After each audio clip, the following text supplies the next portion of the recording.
What up, everybody? What up, everybody? What up, everybody? Welcome back to another episode of AC Reviews the World. I am your host, AC the Engineer, and we are at episode 91. Yep, episode 91 now. Moving on up like always, never stopping. We are here Monday through Friday, starting at between 6 and 7. And we're going to go over four different topics that are newsworthy, that are things that we need to discuss together. Like always, if you disagree with anything I said, please let me know. We can have a discussion about it. Leave a comment. Let's have a talk about it. Remember, hit that like button, hit that subscribe button, and hit that notification bell so you can be up to date on all the videos. But you know how I like to do it. Let's jump right into it.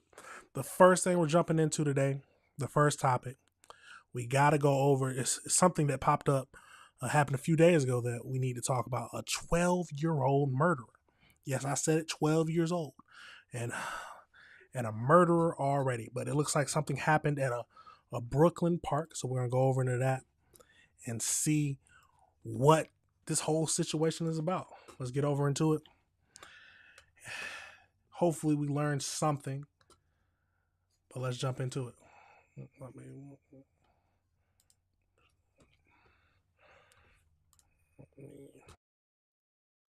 So let's jump into it, y'all. Let's jump into it. First stop, Brooklyn, and more violence there. This time a young boy, 12 years old, stabbed in the chest, and he was seriously injured, we're told. So who did this and why? Eyewitness News reporter Sonia Rancon live at the scene in the Brownsville section of Brooklyn. Sonia. And Bill, it is a grim-looking scene right behind me. I want to show you where this happened, where this 12-year-old was stabbed in the chest at around 3 o'clock this afternoon. There is a knife still here. It is very small, but it looks like it could do a lot of harm. That boy is recovering at Brookdale Hospital in serious but stable condition this evening, and sources are now telling Eyewitness News that 12-year-old was jumped, possibly over a previous argument. Now, of course, we have no idea what this could have been about. These are children involved. Detectives did take two boys in for questioning. They were 9 and 12 years old, but those detectives got some conflicting statements, so they are still looking for other kids and trying to figure out exactly who was responsible for this act of violence in a playground right after school. This is Betsy Head Playground, near several schools. It is just a few blocks from the 7-3 precinct station. This park has been absolutely deserted since this happened this afternoon. All but a couple of police officers guarding the evidence here. This is really not a scene anyone would want their children around right now, and no one has been arrested or charged as of yet in the stabbing of a 12-year-old boy who again is recovering at Brookdale Hospital in serious but stable condition after having been stabbed this afternoon in the chest.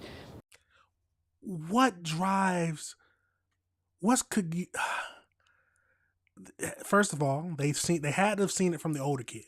Either learned it from the older kids or from the parents. Those are the only options. But you're at 12 years old, you're already jumping kids over an argument with a knife. Absolutely crazy, y'all. Let's go over into this next video, see if we can learn anything else.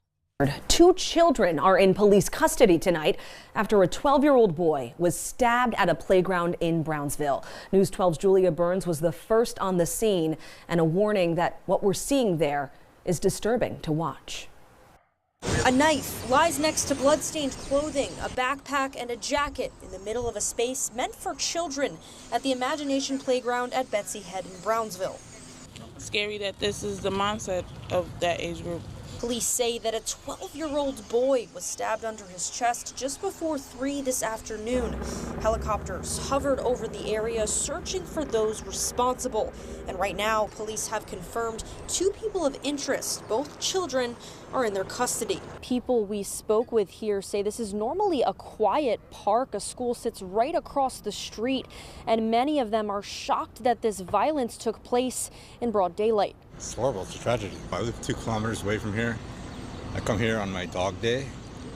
I know it's a children's gated community area. While others say the violence feels all too familiar. But I'm not really surprised, unfortunately. I pray for my kids every time they leave out my front door. Thankfully, we're told that boy is expected to be okay. One mother who did not want to speak on camera says it's a sobering reminder that danger can strike at any time.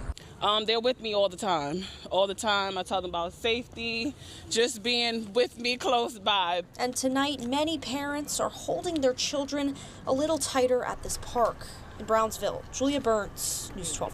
It's crazy, but we are at the time where it feels like you do need to pray for your kids every time they leave out. It's a horrible thing to think about, but it's where we are. It is where we are. But let's go over. We're going to get into an article and just let's break down a little bit of what happened, and then we'll get into an article. So, good old AI mode, but we'll follow this up with an article. On December 18th, 2025, a 12-year-old boy named Khalid Dupree, I might be saying that name wrong, I'm sorry, was stabbed in the chest at the Bestie Head Park in Brownsville. The incident occurred around 2:50 p.m. at the park Imagination Playground near the intersection of Thomas S. Boylan Street and Dunmont Street. The primary details of the case, arrest and charges. So a fellow 12-year-old boy was arrested and charged with attempted murder as a juvenile. Are we surprised that it's a juvenile? No, he's 12 years old. They usually don't start thinking about adults until maybe like 14, 15. That's where some places start to consider it. So victim's condition. So Dupree was rushed to the Brooklyn University Hospital in critical condition. Surgeons reportedly have had to perform emergency surgery to repair the puncture to his heart and left lung. As of December 22nd, 2025, he is listed in stable condition.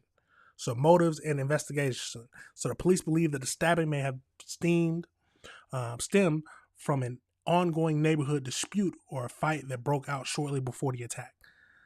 So are we saying that 12-year-olds are already in that life where they're having ops, is what they would say?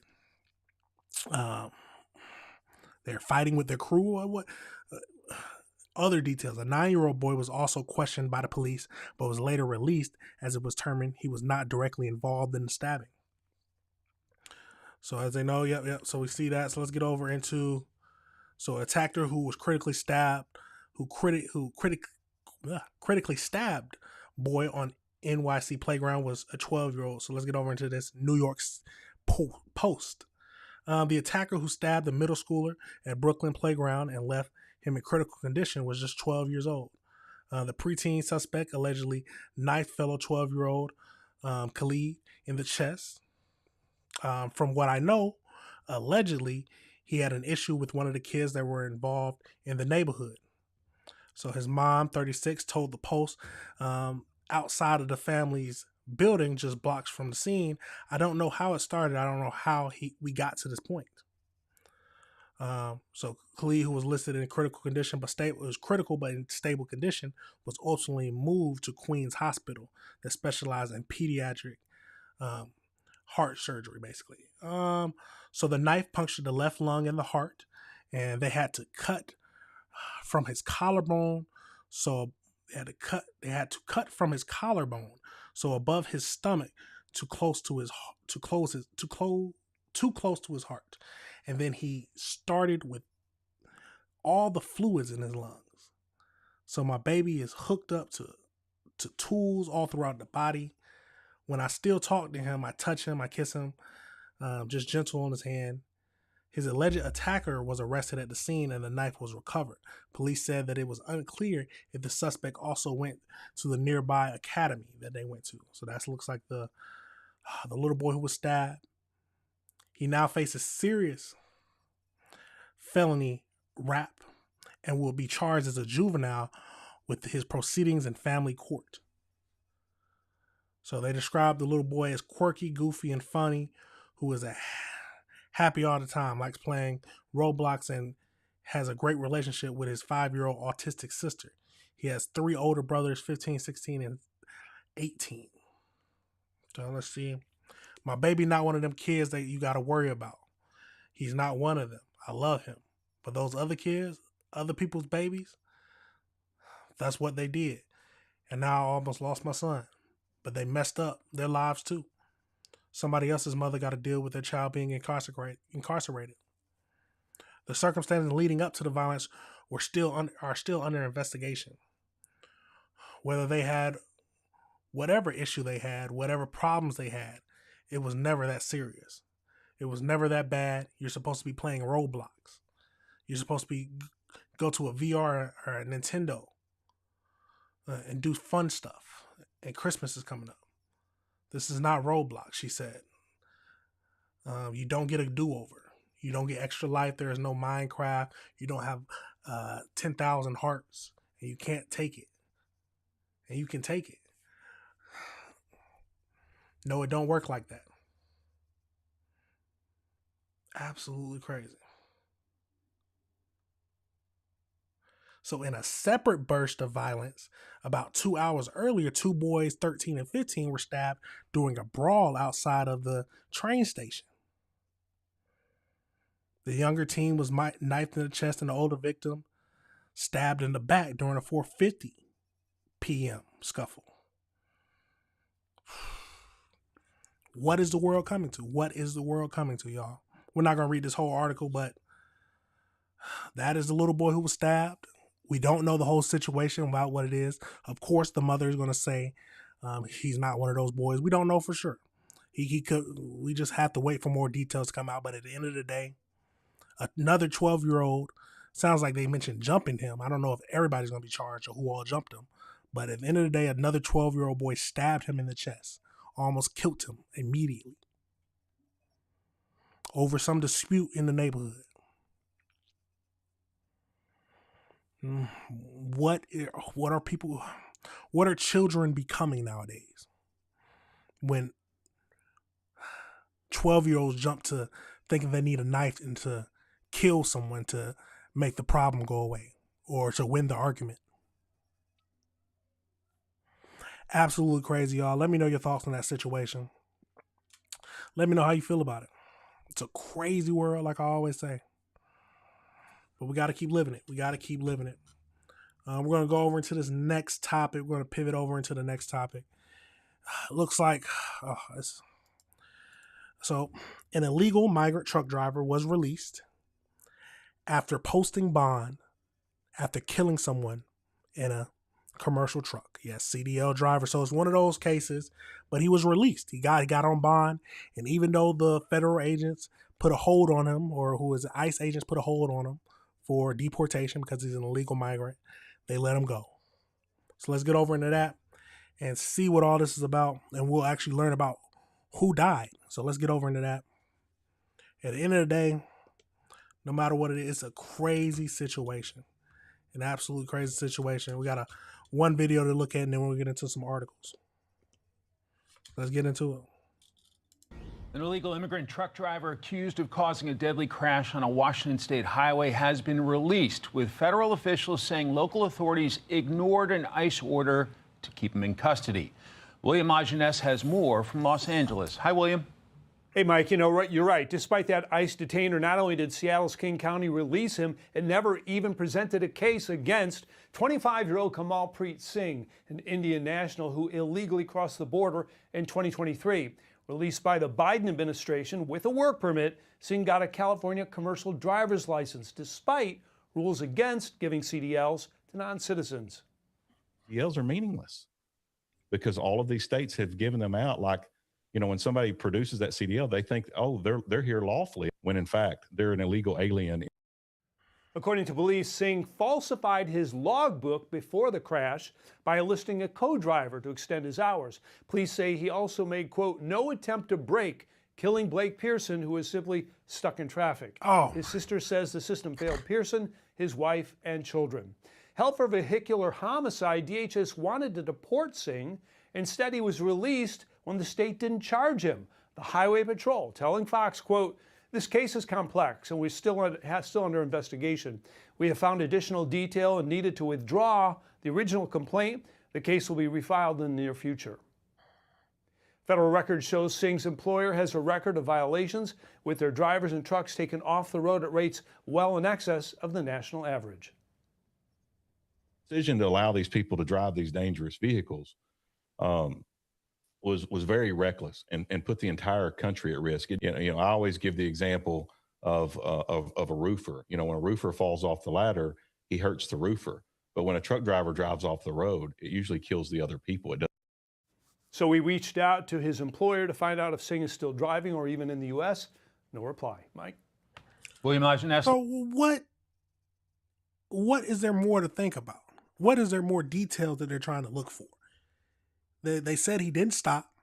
It didn't look like he put on brakes. And someone died because of his actions. Now, was there some other vehicle that caused him to do this, or what? Why isn't he charged? That's my question. What do you mean you dropped the charges because more information came out? Let's keep going. Live in L.A., William, thanks very much.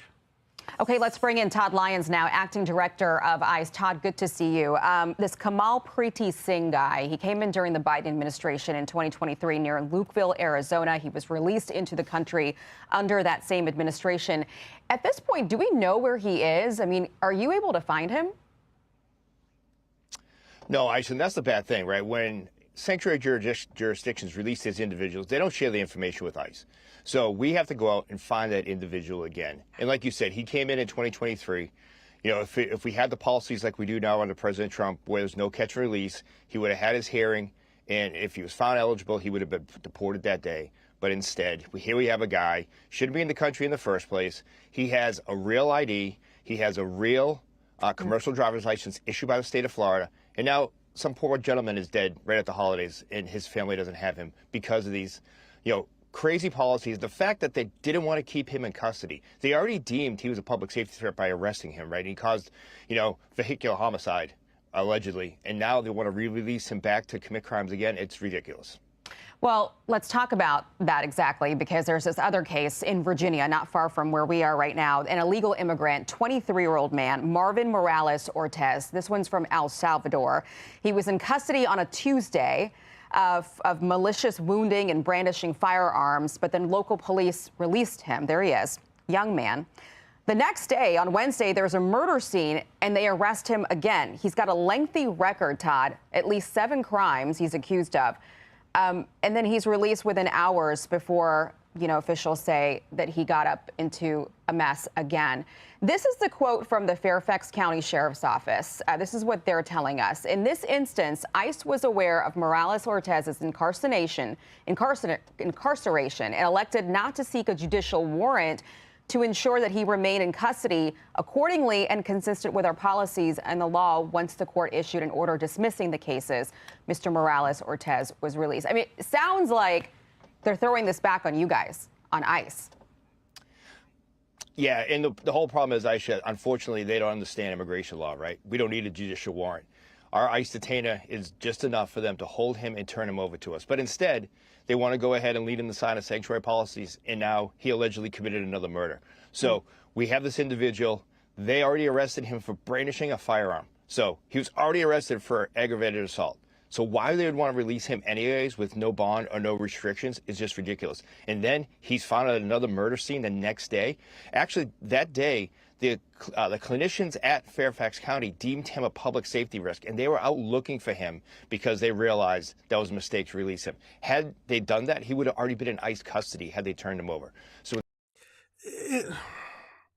no matter what you believe, if you think ICE is doing a good job or if they're doing completely wrong things, someone who hurt someone or had a violent crime, why put them back? Why just release them back on the street? It's a crazy thing to me. But let's get over into this little article by CDL Life. So the DHS confirmed that the Washington State ignored the ICE detainer for the driver. So the U.S. Department of Homeland Security has confirmed that Washington State ignored a U.S. Immigration and Customs Enforcement detainer for the truck driver involved in a fatal crash earlier this month. I'm not even going to try to say his name. He failed to brake in the moments before the crash in Washington on December 11th, causing him to strike and kill 29-year-old Robert Pearson. Investigators show that he had also falsified his logbooks leading up to the crash. After the crash, he was taken into custody and held on $100,000 bond. So we talked about this before. We all should know $100,000 means you got to pay 10%. So he had to pay 10% down. A short time later, an ICE detainer was issued to ensure that he remained in jail. But it didn't matter. So he was released on Sunday, December 14th, despite the detainer. So initially, it was unclear if he was released while under an ICE detainer, but ICE and DHS have since confirmed the detainer was ignored. Washington is a sanctuary state. Okay, so they've said this. Many sanctuary states have said this before. They will not listen to ICE detainers. Okay, these demented, dangerous sanctuary policies have a deadly consequence. Robert Peterson would still be alive today if the Biden administration hadn't released this illegal alien into our country. How many more Americans have to be killed before the Democrat politicians start to put the public safety ahead of politics? Now tell me your thoughts on that, y'all. What is the point if he is a criminal and he is not supposed to be in this country? What is the point in not letting him be deported? Just let me know your thoughts. So he was found entering the country illegally in 2023 through Arizona and was released by Biden administration. Now, what is the point, y'all? What is the point? Overall, it's been a lot. We've talked about this several times. We've dealt with this same situation. You remember this one down in Florida that killed a family. This one was awful. I don't think he got released. This is 3 people. Is there a number on it?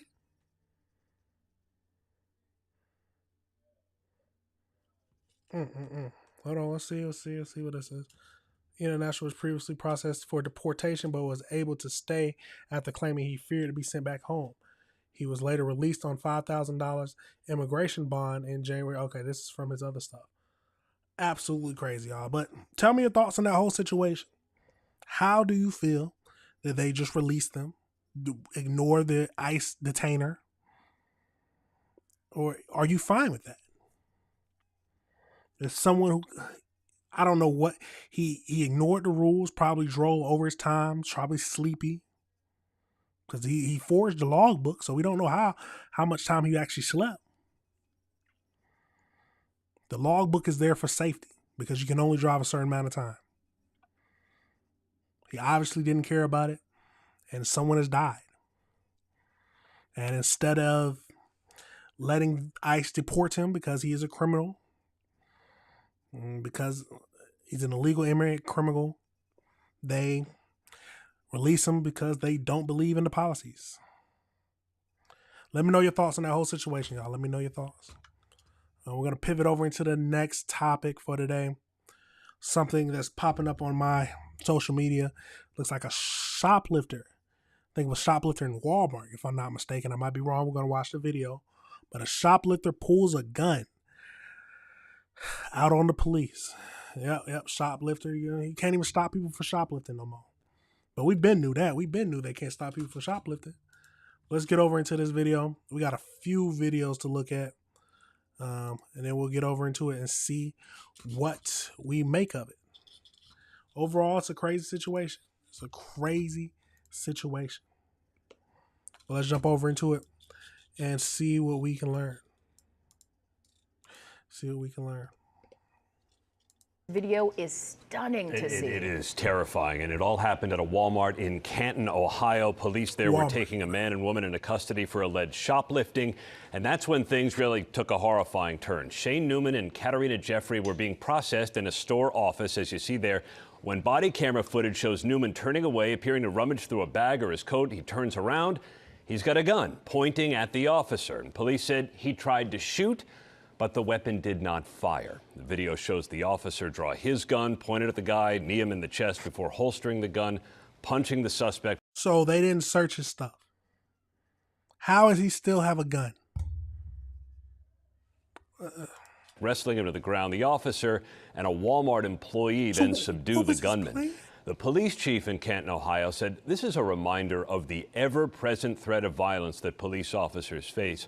And the officer is actually heard on the body camera footage telling a colleague, "He would have got me if the gun had gone off." Walmart said, "We're proud of the brave action our asset protection associate took." Newman is charged with attempted murder. The woman's charged with complicity to commit robbery. But thankfully, yes, the gun didn't fire. And that brave What was his plan? Was he just about to have a shootout and get out of there, leave Shorty? Or was she supposed to come with him? Let's go over into this next video and see if they tell us anything else.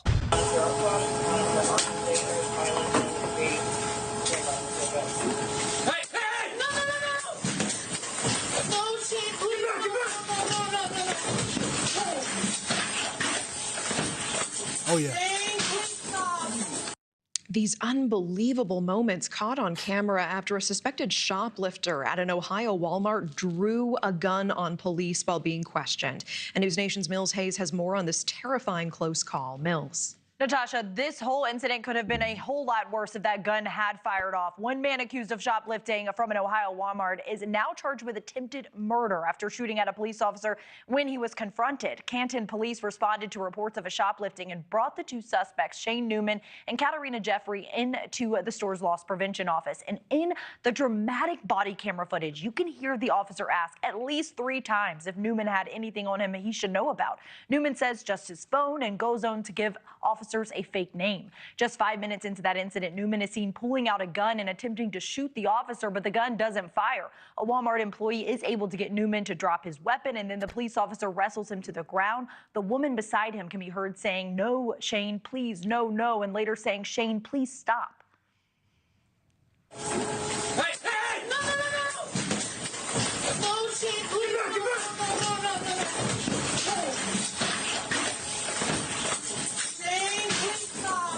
According to local media, Newman had 50 blue Molly pills on him at the time of the arrest, and Canton City prosecutor Christina Lockwood called this incredibly terrifying for the officer, according to the Canton Repository. Lockwood went on to say that Newman had a history of failure to appear in court and was on probation. Jeffrey had past convictions for robbery, escape, and had ammunition on her at the time of the offense. 21-year-old Newman now faces charges of attempted murder, felonious assault on a police officer, robbery, drug possession, and having a weapon under disability. Jeffrey was charged with complicity to commit a robbery, and Newman is now being held in the Stark County Jail on a $1 million bond. Natasha. I couldn't even tell that was him. This man looks crazy. So he had 50 blue Molly pills on him, past charges, so he knew he was going down for a minute. So I guess he was just like, yeah, you know what? I only got to deal with this one cop. I can shoot my way out of it. He is, oh God, the cop is so lucky. If the gun went, I don't know if he didn't cock it or if it was jammed. The cop is lucky. The cop is lucky. Let's keep going. Mills, we're also learning more tonight about what U.S. Marshals are calling Operation Northern Lights in Florida. What can you tell us about that? That's right. U.S. Marshals calling Operation Northern Lights the most successful missing child operation ever conducted in northern Florida, leading to the rescue of 43 critically missing children. We'll get over into that a little another day, but that absolutely crazy. Let's go over to this next video by the New York Post. Come here, guys. I don't have to go in. Because that's the way it is. So we get to see the full body cam footage. Let's see. Have a seat.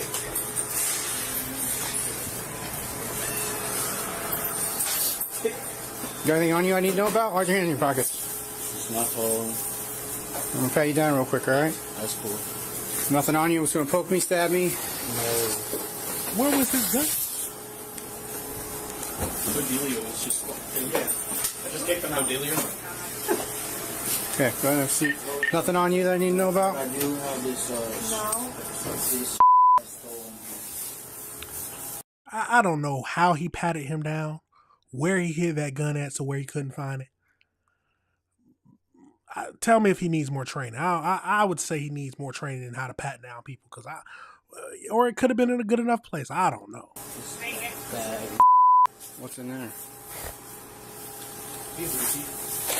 They only pay for the phone card. Yeah. Go ahead and see for me. Anything else in there I should know about, my man? What's your name? What's up? What's your name? Xavier. Xavier what? What do I have to give my last? Because, my man, if you don't cooperate, I'm going to put you in handcuffs. We can't hit you. Now, let something crazy happen. 5550. Yep, it's in his bag. So so the cop didn't even look in his bag?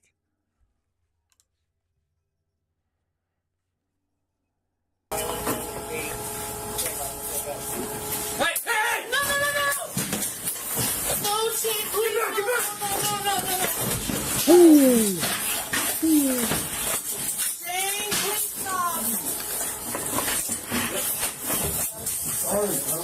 Need help!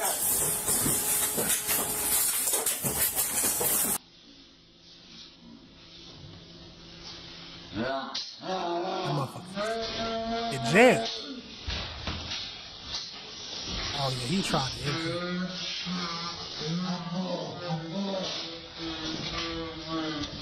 Huh.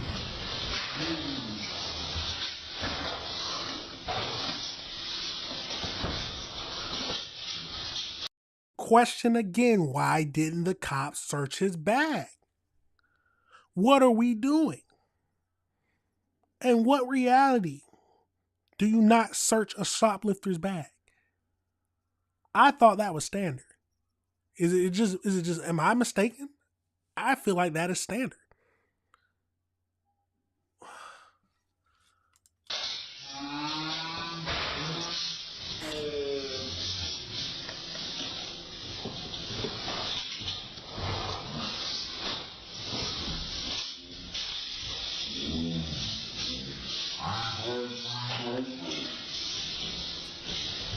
Absolutely crazy.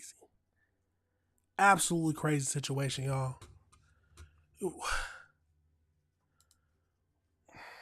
What can I say? There's nothing else to say. First of all, the cop is lucky. We gotta thank God for that one. Because it would have been over with. He was aiming for him because he's the only one with the gun, it seems like. Tried to take him out. The girl just sitting there. I'm assuming she knew.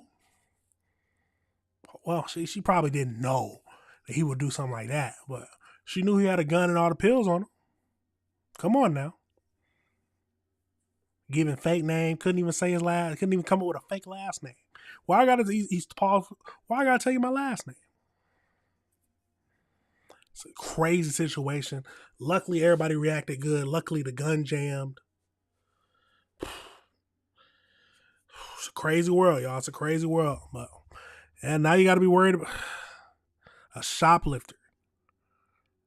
This man said, yeah, instead of, I know I'm in jail for a long time, so I'd rather just fight my way out. Absolutely crazy, y'all. Let me know your thoughts on that situation. Let me know if you disagree with anything I said. Absolutely crazy. Absolutely crazy. But we're going to pivot over into the last thing we're talking about today. We talked about this before. We got more bodies that have been found in the Hudson Bayous. Yes, 2 more bodies have been found in the Hudson Bayou. And we'll get over into exactly how many bodies have been found just this year. Just this year. Let's get into it. Good afternoon. I'm Ugochi Iloka. Starting off with breaking news at the top of your noon hour. Houston police have confirmed with us that 2 bodies have been found in our Houston area bayous. A call was placed in near the 100 block of Crawford Street for the first body, and then the other off Old Spanish Trail. Our Troy Kless has the latest. Troy, what can you tell us there from the ground? Well, Ugochi, I am here again near the corner of Ruiz and Crawford Street, and I'll step out of the way. You can take a look behind me. The scene is taped off while investigators are down the hill trying to piece together what exactly happened. We did also just see within the last 5 minutes, that's the Harris County medical examiner here on scene. But what Houston police tell me is that they received a call around 9:30 this morning about a reported body found in Buffalo Bayou. A dive team is coming out to go into the water, and while it's difficult to see from up here, we could see investigators speaking to homeless people who live underneath a bridge that goes along the bayou here. And again, back out here live, we're also learning about another body that was found this morning. So according to the Houston Police Department, they say that call came in around 9:35 this morning in the 5900 block of Old Spanish Trail, where Houston Police told our photographer on the scene that a body was found in an advanced state of decomposition. And that is most of the information that we know right now. Again, the police department is trying to piece together everything, and there's no indication right now that those two scenes that police are working are connected right now. Of course, we'll update you with the latest information once we learn more. Reporting live in downtown Troy, Kless, KHOU 11 News. Absolutely crazy. So more bodies have been found in the Hudson Bayou.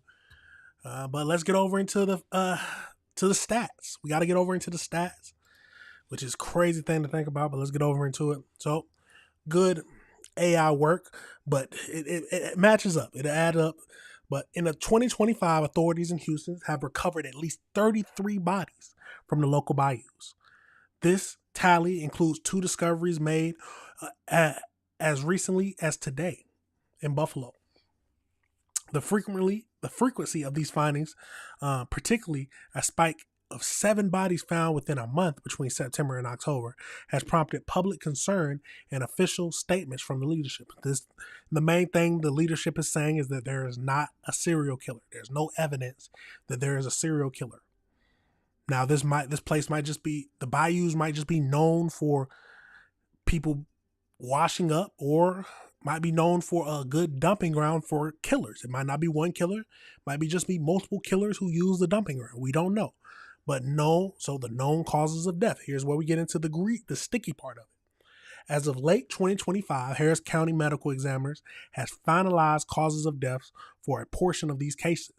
While many remain under investigation, establishes causes include accidental drowning, suicide, homicide, and a medical emergency. So the most frequent death causes, several of these cases include acute drug toxicity, so methamphetamines, PCP, or alcohol, suicide.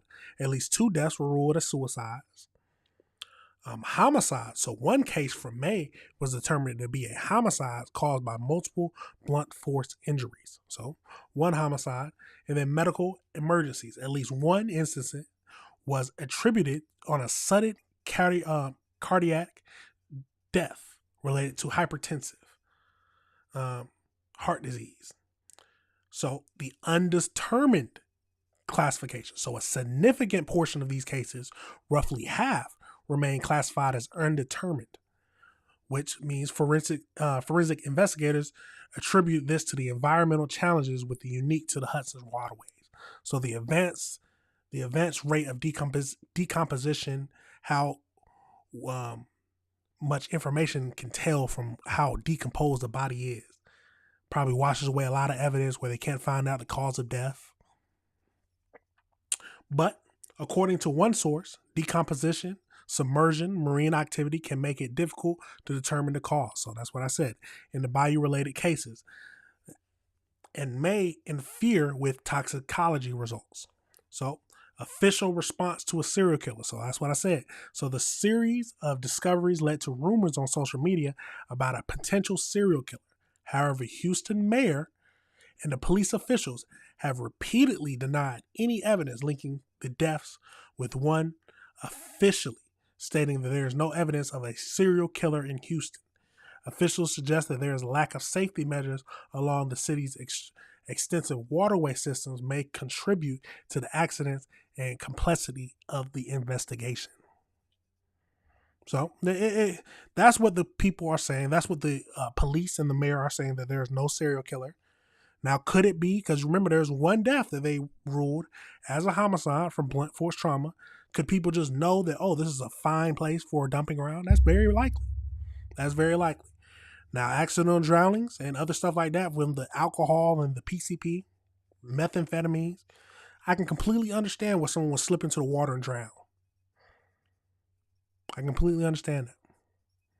Should there be more safety measures to put into to help stop the accident? Yes, but what does that all come down to? It comes down to money. The Houston bayous are very extensive. There's a lot of waterways, a lot of ways to get into it. So it's going to cost a lot of money to even think about even trying to do something like that. But there's still the thing, more bodies are turning up. Now, it might be just more people are paying attention to it. But 33 bodies were found in the local bayous this year. And two as recently as today. Tell me your thoughts, y'all. Is this just a dumping ground? Is it just a location that's prone to accidents? But they said nearly half. What did they say? Roughly half still remain officially undetermined. Let me know your thoughts on that whole situation, y'all. Let me know how you feel about it. Let me know if you disagree with anything I said. At the end of the day, you gotta be traveling in packs. Don't get overly intoxicated to where you might slip and fall into the bayou. That'll help some problems, at least. If you roll in packs, you're less likely, if there is somebody out there hunting people, you're less likely to get caught up if you're with a pack. And if you're not overly intoxicated, if it's just people just getting too drunk or high and slipping into it, drowning, it'll stop on that. But let me know your thoughts on that whole situation, y'all. We will keep up with this. Overall, it's a crazy situation. 33 bodies this year. Hope we don't get another before the end of it. We still got a few more days left, so hopefully there's no more. Absolutely crazy, y'all. Let me know your thoughts on that situation. Let me know if you disagree with anything I said. Absolutely crazy. But that is it for the show today, y'all. It's a crazy world we live in. Let's go. You know how we like to do a little summary at the very end so we can bring through what we talked about. So the 12-year-old murderer. So for some reason, because of a dispute or a problem in the neighborhood, a 12-year-old boy was stabbed by another 12-year-old boy. And the 12-year-old boy is being charged as a juvenile murdered in the juvenile court. Then we talked about the illegal migrant who, even though he killed somebody, he was still given bond. And instead of holding him, they released him. He was on an ICE detainer hold because he was illegal and committed a crime, was caught. But they said, let him go. Let him go. And then the shoplifter pulls a gun at Walmart. For some reason, a cop did not search his bag. And he tried to shoot his way out because he had a bunch of Molly pills and a big prior record. And lastly, the bodies in the Hudson Bayou. More bodies being found. You know they're not going to say it's a serial killer, but just a dumping ground for multiple killers probably. Or could be just a lot of accidents. But overall, y'all, it's a crazy world we live in. And we got to keep reviewing the world together. We have to keep reviewing the world together. But that's it for the show today. Thank you for watching now. Thank you for watching later. It's a crazy world we live in. Remember to hit that like button, hit that subscribe button, hit that notification bell so you can be up to date on all the videos. But that's it for now, y'all. You already know I got to play the outro. These videos will be broken down. Peace.